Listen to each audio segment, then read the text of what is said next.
রাধে রাধে বন্ধুরা, অমৃত কথা বাংলা চ্যানেলের নতুন পর্বে আপনাদের সকলকে স্বাগত জানাচ্ছি।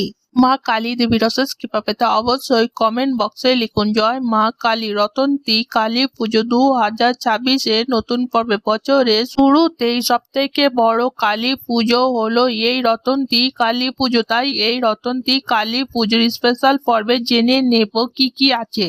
বছরের প্রথম সবথেকে বড় কালী পুজো রতন্তী কালী পুজো 2026 সালে কবে পালিত হবে? রতন্তী কালী পুজোর চতুর্দশী তিথি কখন শুরু হচ্ছে এবং কখন শেষ হচ্ছে পঞ্জিকা মতে? এরপর জেনে নেব পঞ্জিকা মতে অমাবস্যা তিথি কখন শুরু হচ্ছে, কখন সমাপ্ত হচ্ছে। রতন্তী কালী পুজো 2026 সালে পুজোর ব্রত এবং উপবাসের সময়সীমা রয়েছে কতক্ষণ? 2026-এ রতন্তী কালী পুজোর নিশি পালন হবে কবে? রতন্তী কালী পুজো মাকে পুজো করার সব থেকে শুভ সময় রয়েছে কখন? রতন্তী কালী পুজো কি? কেনই বা রতন্তী কালী পুজো পালন করব? রতন্তী কালী পুজো করলে কি ফলই বা লাভ করা যায়? তাই আজকের এই সমস্ত কিছু নিয়ে হাজির হয়েছি নতুন পর্ব রতন্তী কালী পুজো 2026-এ। তাই যারা প্রথমবার আমার চ্যানেলটি দেখছেন তারা অবশ্যই অমৃত কথা বাংলা চ্যানেলটিকে লাইক, কমেন্ট, শেয়ার এবং সাবস্ক্রাইব করতে ভুলবেন না। আপনাদের দেওয়া একটি লাইক এবং সাবস্ক্রাইব ও শেয়ার আমাকে নতুন ভিডিও বানাতে উৎসাহিত করে। আর অবশ্যই সাবস্ক্রাইব করার পর বেল আইকনটি প্রেস করবেন, যার জন্য যখন নতুন ভিডিও আসবে আমার চ্যানেলে আপনার কাছে তার নোটিফিকেশন যাবে সবার আগে। আজকের এই স্পেশাল পর্ব রতন্তী কালী পুজো 2026-এর পর্বটি শুরু করা যাক। হিন্দু ক্যালেন্ডার মতে মাঘ মাসের শুক্লপক্ষের চতুর্দশ তিথিতে পালিত হয় এই রতন্তী কালী পুজো। রতন্তী কালী পুজোর কথার অর্থ হলো রটনা বা ঘটনা। কি করে আবির্ভাব হয়েছিল এই রতন্তী কালী পুজো, চলুন জেনে নেওয়া যাক। রতন্তী কালী পুজোর প্রধান আকর্ষণ হলো মায়ের প্রতিকৃতি। এখানে একই সঙ্গে কৃষ্ণ এবং কালীর রূপে আপনারা দেখতে পাবেন এবং এই কালী পুজোর দিন মায়ের হাতে বাঁশি থাকে, যা রতন্তী কালী পুজোর একটি অন্যতম রূপ। মায়ের এখানে শ্রীকৃষ্ণের বাঁশি কেনই বা মায়ের হাতে রয়েছে তার ইতিহাস জেনে নেওয়া যাক।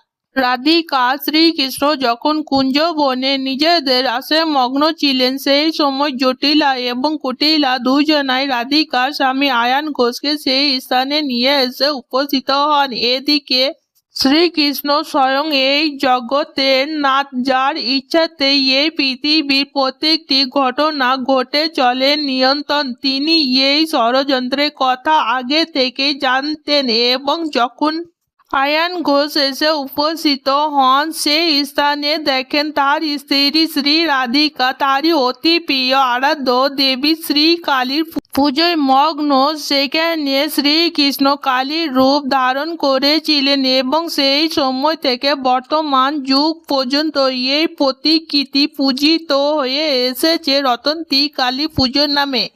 এইভাবে শ্রীকৃষ্ণ রাধিকাকে জটিলা কুটিলা ষড়যন্ত্র থেকে মুক্তি করেছিলেন। এই কারণে শ্রী রাধিকা কখনো কেউ কোনো বদনাম রটাতে পারেনি এবং এই রটনা শব্দ থেকেই রতন্তী কালী পুজো কথাটি এসেছে। তাই এই রতন্তী কালী পুজো বিধি পালন করলে সমস্ত রকমের দুর্ভোগ থেকে নানা রকমের বদনাম থেকেও মুক্তি দান করে শ্রী মা কালী এবং এর সঙ্গে সঙ্গে প্রেম, প্রীতি, ভালোবাসা, সংসারে ঐশ্বর্য, সুনাম, খ্যাতি, প্রাচুর্য এবং সমস্ত রকমের দুর্ভোগ থেকে মুক্তি দান করে শ্রী কালিকা এই রতন্তী কালী পুজোর মাধ্যমে। এবার জেনে নেব রতন্তী কালী পুজো 2026-এ কবে পালিত হবে।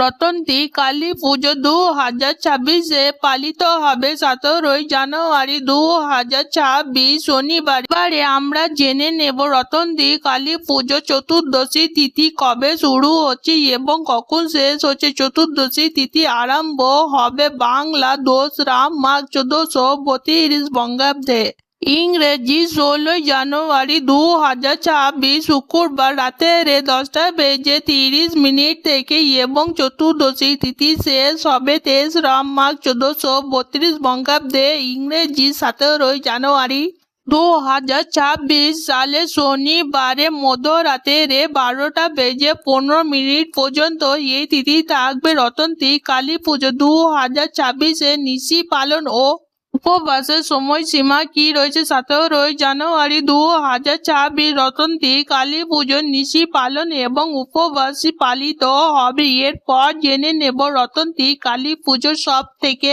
শুভ সময় রয়েছে কখন মাকে পুজো করা। পঞ্জিকা মতে রতন্তী কালী পুজোর শুভ সময় হলো পঞ্জিকা মতে 17 জানুয়ারি 2026 শনিবার প্রদোষকাল 5:09 থেকে রাতের 10:44 মধ্যে। রতন্তী কালী পুজো 2026 অত্যন্ত পবিত্র একটি দিন। এই দিনে পঞ্জিকা মতে শুভ কর্মযোগ কখন রয়েছে? 17 জানুয়ারি সকাল 9:45 থেকে দুপুর 12:57 পর্যন্ত।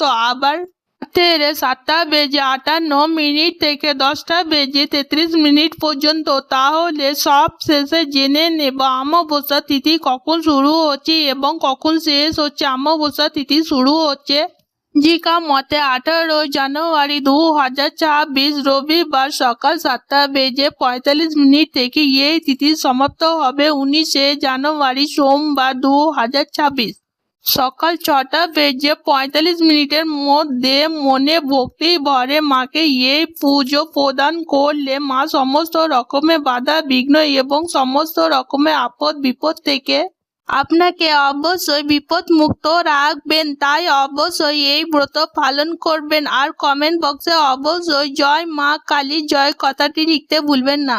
আজকের পর্ব এখানে সমাপ্ত হলো। অমৃত কথা বাংলা চ্যানেলের সঙ্গে থাকার জন্য আপনাদের অনেক অনেক ধন্যবাদ। রাধে রাধে।